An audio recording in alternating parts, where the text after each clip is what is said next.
Delighted to have a very, very special guest with us tonight, Ellen Miller. She's the CEO and owner of ISO Breathing, Yes. a fitness practitioner. She's written several books. She's produced DVDs and CDs, and she's also, I think she has a radio program. I've been on the radio She's in been the on the past, radio yes. before, okay. She also established in 2011 a nonprofit, and I'd like for us, she's going to tell us a little bit about that towards the end of her presentation. But so as to give her as much time as possible to help us with managing stress and our fitness, we're going to go ahead and let her take the mic. Thank you. I really do appreciate being here today. Today's topic is all about reducing your stress, but this is going to be a conversation, not just me speaking, it'll be interactive. So what do I have right here? What would you call this? Okay, participation time, guys. Ruth, Glass half full. Okay, half full. a glass of water. Okay, glass half full, glass half empty. We've all heard that. Right here we have another glass. What would you call this? 15/16 full. Okay, you got it. How much would you say that weighed? I have no idea. Wild guess. Pound, close A pound. Okay, so if I were to hold on to this pound, I could hold this for 15 seconds real easy. I could hold it probably for 15 minutes. My arm would get a little fatigued, but that is something that I can definitely hold on to. What would happen if I held on to it for a couple of hours? Participation here. Let's go. You'd have a sore. Spill some water. Might get thirsty, you know. Your arm would begin to fatigue. Absolutely. Your arm would begin to fatigue. So what would happen if I had to carry this for an entire day? This 1 pound of water. I'd probably drop it Hmm. At some point. at some point. But what if I took a little break and put it down, shook out my arm, did a little bit of stretching, and then picked it up again? Be a little bit easier. You go weeks that way. I could, absolutely. So just a pound, holding on for it for elongated periods of time is like holding on to your stress. If you hold on to it for a long period of time, it gets very, very heavy. But if you put it aside every so often, you can then deal with it a little bit better. So when I speak about stress, I do like to let individuals know that there are lots of things that go on with stress, especially physically to the body.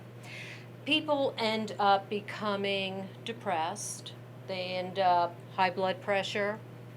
A lot of people tend to overeat when they're depressed, which then leads to another whole slew of health problems such as the weight gain, which then goes into a cycle. I didn't mention names. It goes into a cycle where you actually end up overeating, feeling depressed about that, and because you're depressed, you overeat some more, which tends to lead to obesity. And once you're in that section, it tends to lead to a lot of other health issues such as diabetes, heart disease, and the lists just go on and on. So my talk here today is to hopefully help you let go of the little stresses. So I actually divide stress into 3 specific categories. We have stresses that we have absolutely no way of doing anything about. We have no control over them. We have stresses that we do have control over. And the one I love most are the stresses that is a good happy stress, and that's for happy occasions, such as the birth of a child or grandchild, your child going to high school and graduating. For some it's a wedding, for others it's a divorce, but we're not going to go there. We're going to keep this upbeat and positive. And exercise actually falls into this category of a good positive stress on the body. So I do want to touch upon stresses that we absolutely have no control over, and weather.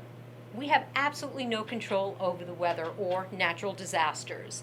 Now, I was in a lecture, and Jack Canfield had actually given this demonstration. Unfortunately, it was an event that actually happened. This was out in California. One of the earthquakes hit and destroyed one of the major highways.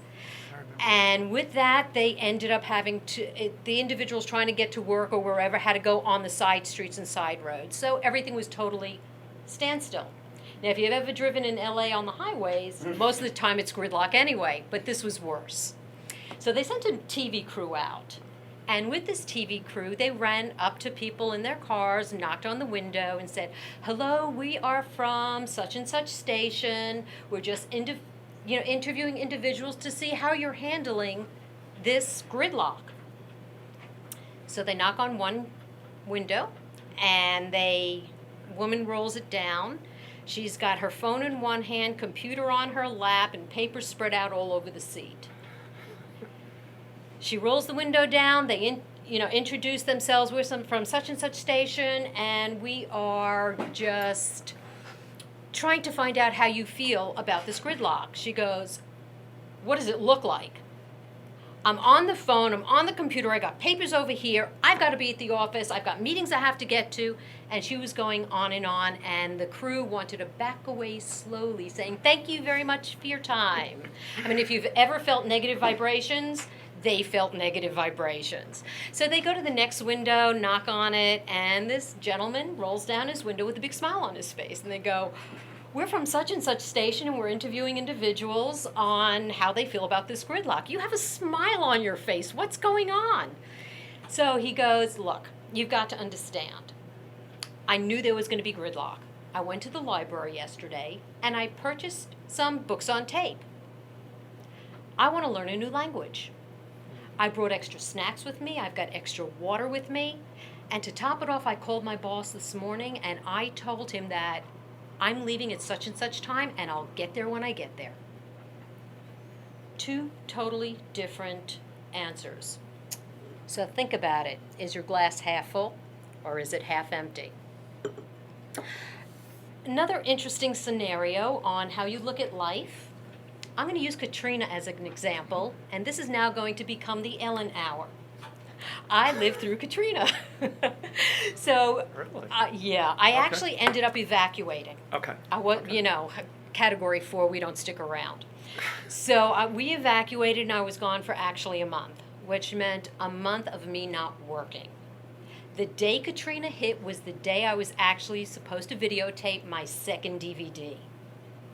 That obviously didn't happen.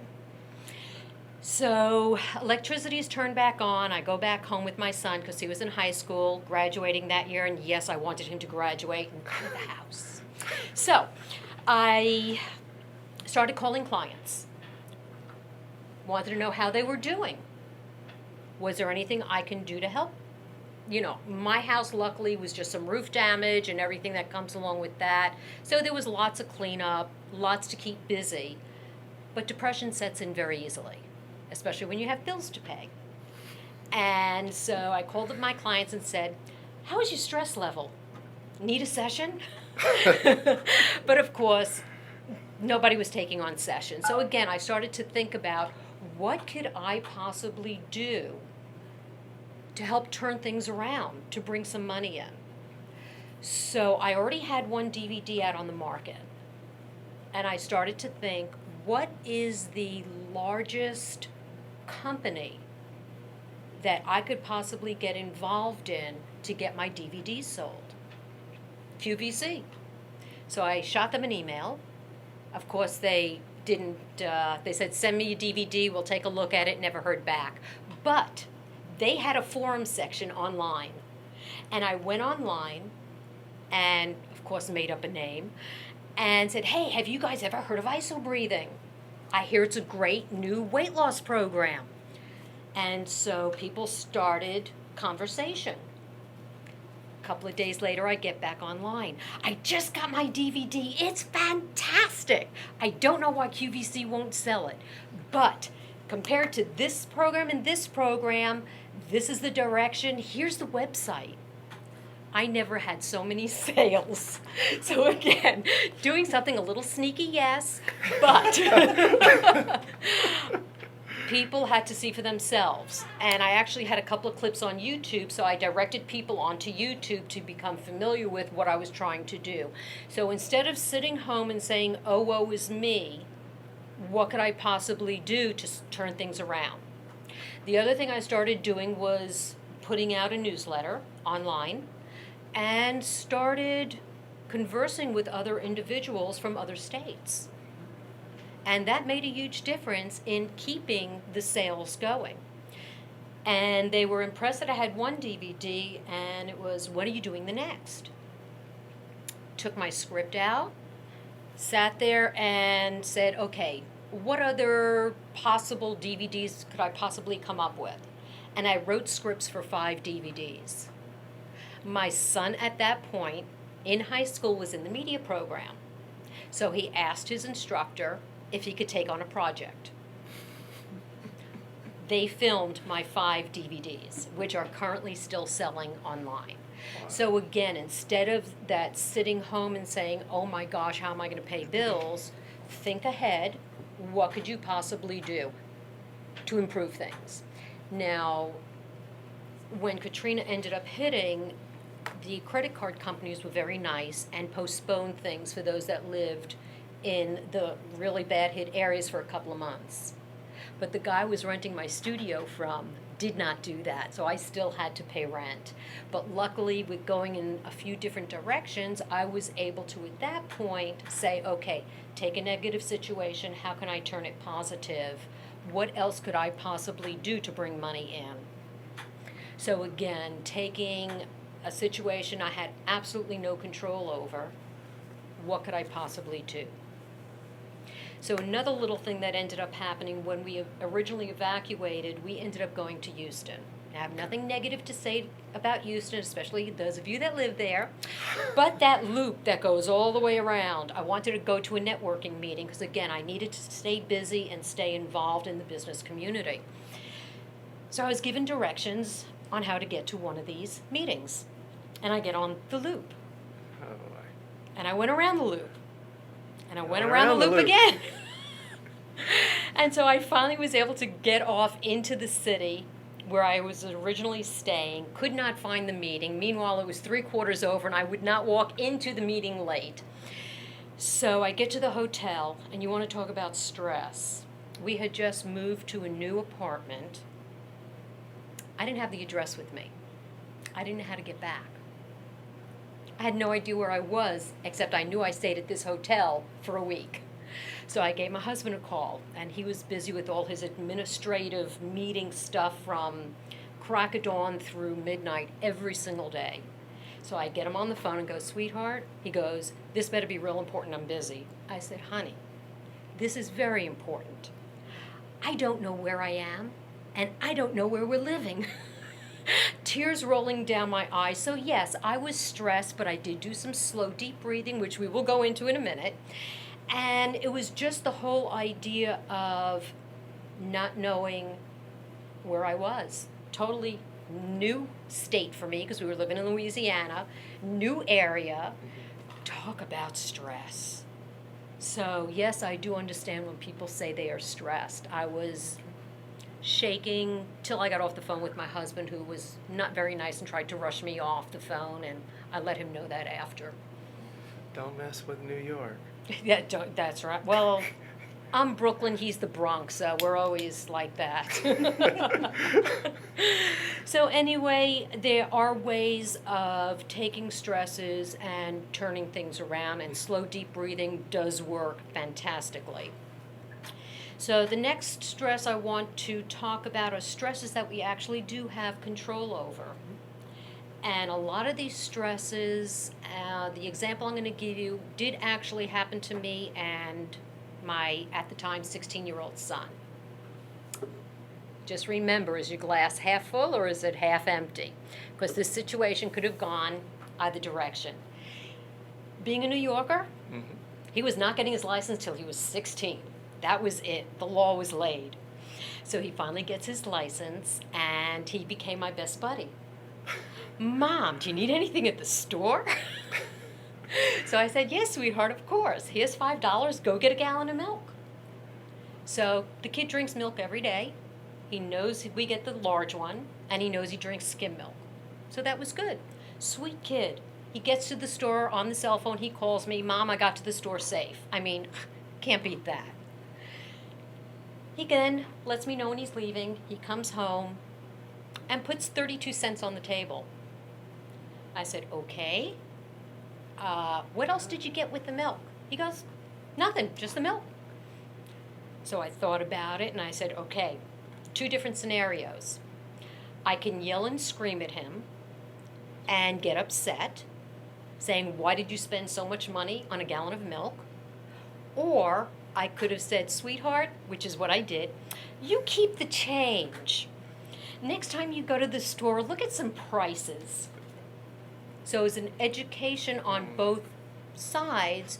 And the thing is, I did not communicate specifically what I was looking for. And so without that specific communication, he didn't get what in my mind I knew he should get. So that can go for any situation at work. So if you are in charge of individuals, think about it. In your mind, you know exactly what you're looking for. Are you communicating that information without micromanaging to the individuals who are doing the work for you, especially if you're working on a team project? Are you getting, you're laughing hysterically here. Well, I have an It must 8 hit- and a 10-year-old, so. So you understand. That's like many years ago when my children were very little, I would tell them very simply, go clean your room. That task is so overwhelming. And another example is real simple. I'm going to walk into your office and say, go clean your desk. I mean, you know exactly where everything is, but it's in piles. So that task seems so overwhelming and so daunting that unless you take one small area at a time, it's just too much. And a lot of individuals do get stressed about things like that. So with the children, I set up 3 laundry baskets in the hallway. I said, okay, I'm going to now time you. You've got 30 seconds to get all of your colored clothes. On your mark, get set, go. They ran into their rooms and they picked up all their colored clothes. Then I told them to go and pick up the whites and put it in this basket. So I taught my children to be very independent at a very young age. And so by giving them, again, taking a large task and putting it in smaller increments, they were able to deal with that. So when it comes to work, are you giving those individuals that are working for you and or with you these smaller tasks to take care of one small thing at a time? So as part of the reducing stress, nutrition has a very large portion of that. And when you are eating healthier, you're feeling good. When you feel good, you tend to let the little stresses go. When you exercise on a regular basis, I know I mentioned exercise earlier, you tend to feel good. And again, you let the little stresses go. Is that really that important to get upset about? So one quick hint that I tell all my clients in the evening, before you go to bed, get a sheet of paper and a pen, write down everything you did not accomplish during that day. Because a lot of people are not getting a good night. That's management. That's management. That's time management. But anyway, if you write down the absolute things that have to get done, and if you go the next day, you go to sleep, you're not twisting and turning all night, because if it's written, it's real. You don't have to think about it. Instead of keeping it in the back of your mind and waking up every hour going, I have to remember to do this, or I have to remember to do that, or I've got to send this out. But if it's written, you wake up in the morning, get this done, and this done, send out this, and this. It's written. You wake up the next morning, total focus, get it done.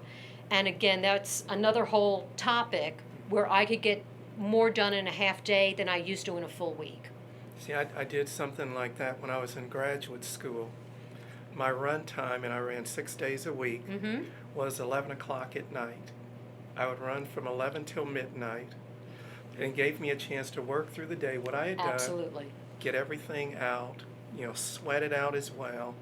I'd go home, get a shower, have a cup of chamomile tea, and I was out before God got the message. Absolutely. I would just lay my head on the pillow and I was gone. Oh, absolutely. Because I had worked everything out of my system, here, and the body. Absolutely, and that makes a very huge difference because when you get a good night's sleep, you wake up, you do eat your breakfast, your mind is a little bit on the clearer side and you tend to let the little things go, which is really important. So I did mention a number of times exercise, and in the last couple of minutes I do want to demonstrate some really super simple stuff that you won't even realize that you're working muscle. But the stuff does work. This is what the whole pretense of the ISO breathing program is all about. So, uncross legs. Come on, participation. And most people probably don't breathe correctly. That's the second half. I remember it when I started running, I had to learn to breathe different. Diaphragmatic, absolutely. Thank you very much. Makes a huge difference. So we're sitting up, elevate the rib cage because that actually makes your breathing a lot easier. When you're hunched over, you can't take a deep breath. If you elevate the rib cage, you can breathe easier. So if you're sitting a little forward in your look seat. better, too. Yeah. I'm sorry. Go ahead. That's okay. So if you're actually sitting upright, what actually ends up happening is you are now working both abdominal and middle back muscles. Yes, you are. And you're not going to the gym. So, it can't get simpler than that. So for those of you who would like to reduce a little bit in the abdominal area, which almost everybody does, so if you've got a desk in front of you, you've got a desk in front of you, extend your hands out, place your palms on the table. Now, if not, you could place your hands on top of your knees. This works just as easily, especially if you're at a conference. That's in part of my multitasking book. So hands are on top. Keep the neck and shoulders relaxed. You're sitting up tall. Just push down with your palms of your hands. You're going to feel the length of your abdominal muscles engaging. All right. Anybody not feeling it? And breathe. Slow, deep inhale and slow exhale. Oxygen is an energy. And again, what we're doing right now is called an isometric, and the longer you hold the isometric, the more intensely the muscles end up working. For you ladies out there, and some gentlemen, if you want to work tricep underneath the arm, especially when you wave, as you age, you stop waving and the rest keeps going. Okay, side palm of your hand, again, this could be done on your knees or on the table, same thing. Keep the neck relaxed. This time as you're pushing down, you will feel abdominals engaging. If you straighten the elbows a little more, you're going to feel the tricep, back of the upper arm muscles engaging. And again, breathe. It's very simple. This can be done at the desk. This could be done anywhere, anytime. My travel book actually has these in because, sometimes the seats are nice and cramped, but you're on your lap. Nobody really knows what you're doing. I had this huge gentleman sitting next to me. He was very, very tall. And I said, I'm in the middle of writing a book. Would you mind if I used you as a guinea pig? And he said, yeah. So I gave him my whole full body workout while sitting in an airplane seat. See, I remember works. from your bio that part of what you do is you volunteer at assisted living places. Yes. As well as places where cancer With cancer patients are patients, going. absolutely. So with the assisted living, almost all those individuals are in wheelchairs. Okay. And so this entire program that I designed is done while seated in a chair. Okay. So if you go to YouTube and look up ISO breathing, I've got lots of demonstration types of things on there. Beginner push-ups off the wall, especially for those that have weaker upper bodies, which again, my cancer patients, especially those on therapy, they tend to lose a lot of muscle.